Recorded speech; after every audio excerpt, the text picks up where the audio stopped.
學前綜合發展評估咧，就係俾一啲2歲到6歲未入讀小學嘅學童咧做嘅一個全面發展嘅評估嚟嘅。咁發展嘅範疇咧，包括咗可能佢嘅語言能力啊，佢一啲大小肌肉嘅發展能力啊，佢一啲嘅自理能力啊，社交情緒發展能力啊等等咧，係一個各方面一個全面發展嘅一個評估嚟嘅。我哋做呢個評估咧，其實想盡早咧去識別到一啲有發展遲緩嘅學童啦，睇下佢邊方面發展比較弱嘅時候咧，就盡早咧轉介咧佢去一啲嘅學前兒童嘅訓練咧，俾佢咧盡早咧去 catch up 翻嘅。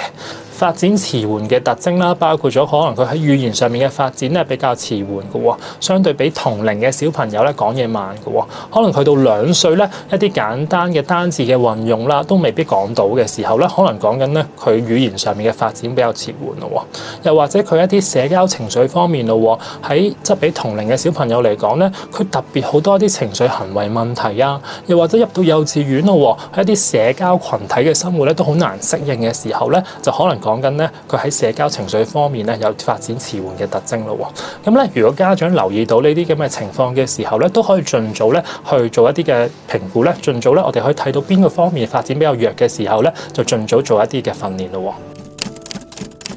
全邁進係你嘅情緒出口。